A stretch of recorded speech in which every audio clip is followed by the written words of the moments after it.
I'm thrilled to join WorldDenver in the 9th annual celebration of International Women's Day. As our state continues to grow and emerge as an epicenter for international business, trade, higher education, and cultural exchange, I thank WorldDenver and their membership for keeping our state connected to the entire world. WorldDenver's exchange programs, now being conducted virtually, have facilitated real conversations between Colorado business leaders, lawmakers, educators, public servants, and their counterparts all over the world. We have a lot to learn from one another.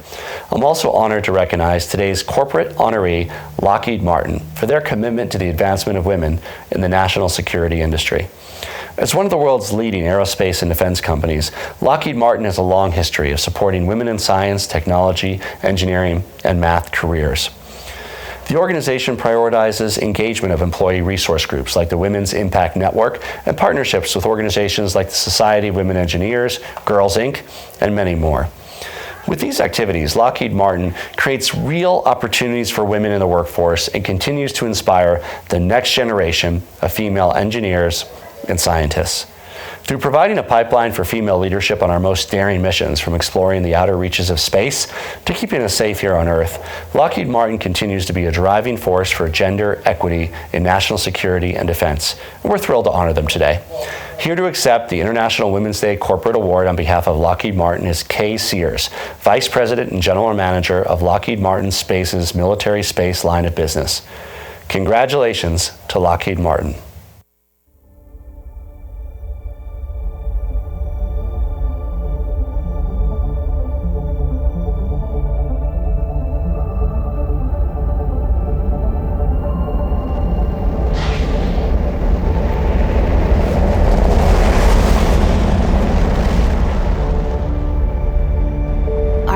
In this life is a precious gift. This gift is often waiting to be unearthed in the why of what we do and believe. Our purpose is found in the why of protecting what matters most. Space Force is using next-generation detection satellites to detect and track missile launches. The U.S. missile defense system proved valiant today. Was able to take out several targets simultaneously in a test scenario. And the U.S. Space Force continues to modernize today's GPS satellite constellation with new, more powerful GPS-3 satellites that will help make secure, tougher to jam and spoof M-code signals available to our military forces around the world. Sector, this is Ronet. We are in position on scene and navigating to a ship's distress signal. Stand by for medevac. The State Department has stated hackers tried to attack U.S. satellites today, but failed due to artificial intelligence that actively defends and heals from cyber attacks. We have the target painted. Be advised, we are taking small arms fire and danger close to the drop. Sending our exact coordinates. Over. General, this is Air Force One. We will be connecting you to a secure line to the President shortly. Stand by, One. Our why inspires us to protect, connect, and explore, today and for generations to come.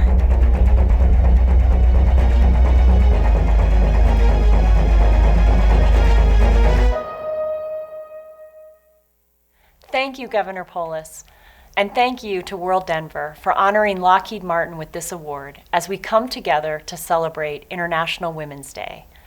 As the Governor mentioned, I am Kay Sears, Vice President and General Manager of Military Space at Lockheed Martin.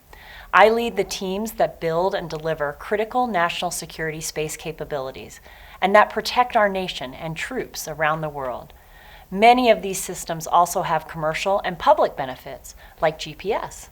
The fact that Lockheed Martin is being honored today for lifting up women in national security means a lot to me as a female leader working in national security. I know we're making great strides to help close the gender gap, but it still exists, and there is still much work to be done. It also means a lot to me that this whole program today focuses on building the next generation of women in peace and security and includes a panel of women who lead in national security. We at Lockheed Martin work to promote women in national security roles in a variety of ways. We support multiple programs with girl-focused STEM outreach, where we provide role models to inspire young girls to pursue STEM fields. Our internal Women's Impact Network helps us connect, support each other in our careers, and find opportunities for growth. And we offer great job flexibility, including job sharing, alternative work locations or telecommuting, and creative work schedules with 540, 980, or 410 work weeks. And we provide additional benefits during COVID called backup care to help employees balance personal responsibilities, to relieve some of the burden that has been disproportionately placed on working women throughout the pandemic, to care for sick family members or children who are out of school. But we're just one company in this industry.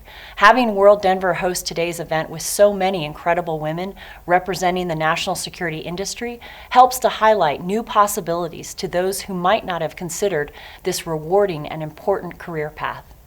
This event celebrates so many women's achievements in national security, and I hope that hearing their stories on this public stage provides a glimpse into the work that has already been done and the bright future that more women can be a part of by joining us.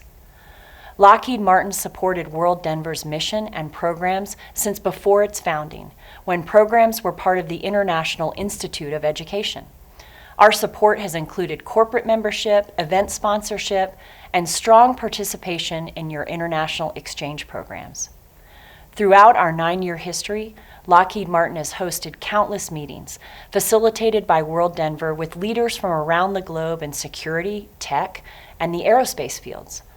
As an example, just last fall, Lockheed Martin participated in one of the first ever virtual exchanges with government and aerospace industry leaders from France to discuss emerging opportunities around public-private partnerships. We also had the privilege to host meetings where we virtually met with partnerships in the U.S. aerospace sector in October of 2020. We met with U.S.-India space cooperation in May of 2018. We met with national security in the space domains in May of 2016. And we met with Expanding Communication and Media Access Group in October of 2013. We are proud to partner with WorldDenver in support of their mission to strengthen and expand the community of engaged global citizens and organizations in Colorado. I hope those of you who attended or participated in this event today continue to support this great organization and further their work to benefit communities across the globe.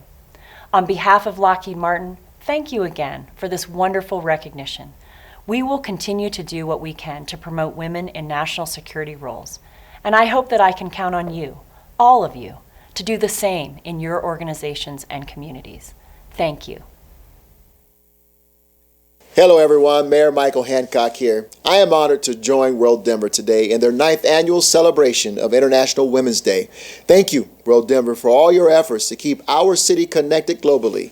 We are all looking forward to the day, hopefully very soon, when we can once again safely welcome international students, business, and civic leaders to our great city.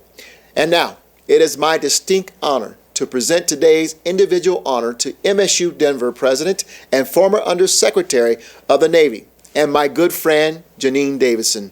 Dr. Davidson's career as a leader in defense, national security, and now higher education exemplifies the trailblazing spirit that we celebrate today.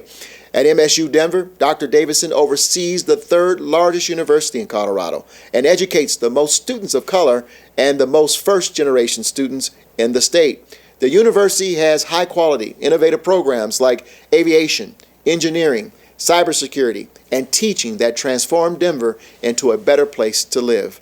Dr. Davidson has been a great partner for the city, leading MSU Denver's efforts to help with the U.S. Census, get out the vote efforts, and now vaccine distribution efforts. She is a strong civic leader and a great ambassador for our city, and I couldn't be prouder to celebrate her today.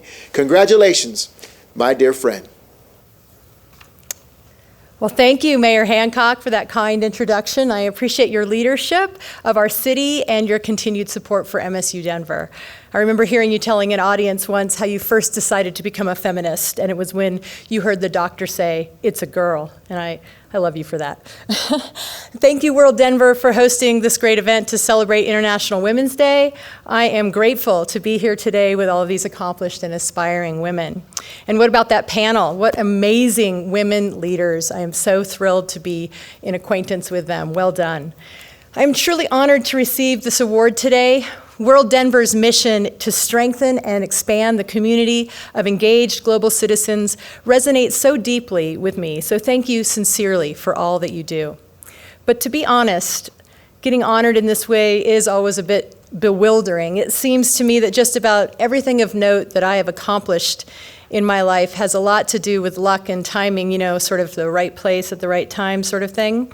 And the rest is definitely a team sport. So I will accept this honor on behalf of so many others who came before me, and in gratitude to so many more who have been with me along on the journey. For me, it is about those who encouraged and mentored me and who worked with me and for me. My gratitude goes to my enormous and supportive extended family, and my father in particular, who encouraged me to work hard and to not shy away from leading for as long as I can remember. My husband Dave, of course, who also makes me laugh and think, and thankfully cooks a hell of a lot better than I do. And to my really great bosses and mentors like General Darren McDew, Richard Dancing, Dr. Kath Hicks, and Michelle Flournoy, who taught me so many tricks of the trade. And since it's International Women's Day, I'd like to call out these two remarkable women in national security, Michelle Flournoy and Kath Hicks, who have made an immense impact on me and on so many others. Having started my career in uniform and then transitioned to civilian life, I had literally never had a woman boss or a mentor. And as a Deputy Assistant Secretary in the Pentagon, Kath and Michelle were my immediate chain of command. This was the beginning of the Obama administration, and I had never realized how many amazing women were already leading in national security at super senior levels. But they were all on the civilian side, or mostly. So while women had been serving in uniform for a very long time, it was really only since the 1990s that so many important combat roles had been opened to women. This included fighter planes in 1993 and then combat ships in 1994. And it was not until the 2000s that submarines and infantry jobs opened to women. So as many senior Pentagon civilians in 2009, most of our counterparts, the admirals and generals, were still men. And it was not unusual, except for Susan Helms and Barb Falkenberry, who I often worked with.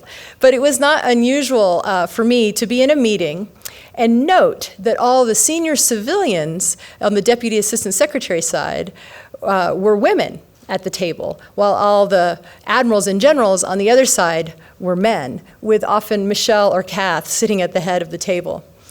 And this steady march of women in national security, who in turn keep mentoring more generations, has had an incredible difference.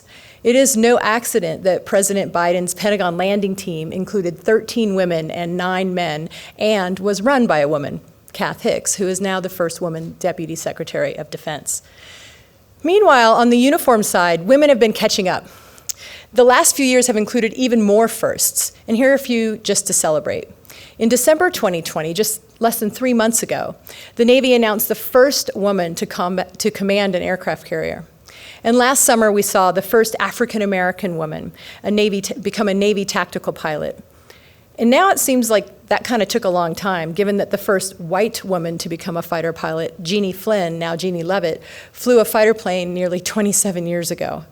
African-American men and women are still woefully underrepresented in the military's leadership ranks, civilian and uniform. And although the first woman to make the rank of 4-star admiral in the Navy was African-American, that was Michelle Howard, who when she pinned on her 4 stars, the Pentagon's uniform shop had to special order the 4-star shoulder boards because they literally did not make them for women yet in 2014. So the point is, although we have seen many barriers break in the past 30 years, we are definitely not finished yet. Women comprise just 7% of the 48,300 active duty National Guard and Reserve pilots now serving in the military. And of those 3,000 female pilots, only 72 identify as African American or Black. Meanwhile, the arc of progress for LGBTQ Americans has not been quite as linear. From the weird don't ask, don't tell of the Clinton-era rule rescinded in 2011 by President Obama, to the stop and start transgender rules that we've seen in the last few years. What we are finally realizing is that just breaking down the legal barriers to open more and more seats to underrepresented people is hard, but it is also not actually enough. From 2017 to 2020, I had the honor of serving on the National Commission for Military, National, and Public Service. And we had two primary charges. Number one, now that all restrictions of women in the military had been lifted, should they also not be required to register for the Selective Service? And number two, we were charged with finding ways to inspire more Americans to serve in all kinds of public service, civilian and military. We published our report just 1 year ago with our highly controversial recommendation that young women should, in fact, register for the Selective Service, the same as young men. And the law has yet to be readdressed. In our research, we discovered overwhelming agreement among the younger generations, men and women, that women should register. In fact, when we met with college and high school students, most of them were amazed, perplexed, and sometimes actually ticked off to learn that women were not required to register. Although also, too many young Americans did not even know what the Selective Service was, which was another issue altogether. What many of them had heard, though, were the stories of sexual assault and sexual harassment in the military. And that seemed to be a growing deterrent for many women considering military service. Now, this is something that my generation did not anticipate. We just wanted a seat at the table, or on the bridge, or in the cockpit. We stood on the shoulders of our mothers and our grandmothers, who, as Gloria Steinem once said, are old enough to remember when things were actually worse. And we fought the battles of our day so that today's generation would have no legal restrictions from service. But now, as leaders, we need to keep fighting to make sure the next generation has everything they need to soar. We have to keep working to change the culture, the command climate, if you will, the attitudes, so that we can continue to unlock the power of diversity in our ranks. And as a former Navy Undersecretary, and now as a president of a large, diverse university, I can tell you that this generation is ready. From the deck plates of Navy ships on the Pacific Ocean to the classrooms at MSU Denver, I have heard this generation speak to its vision, their dreams for equality and inclusion. This generation is fierce, and they are bold. They embrace diversity, and they demand inclusion and equity. And they will not put up with the stuff we put up with. And you know, they shouldn't have to. And as our friend Gloria Steinem also wisely observed, we need to remember across generations, there is so much to learn as there is to teach. So I charge you all to keep on listening and learning in order to lead. Do not be discouraged by the day-to-day fight. We have come a very, very long way, and the next generation is ready. So thank you again to WorldDenver and to all of you who are stopping to reflect on today, on all we have accomplished and all we have yet to do on this 2021 International Women's Day. Thank you.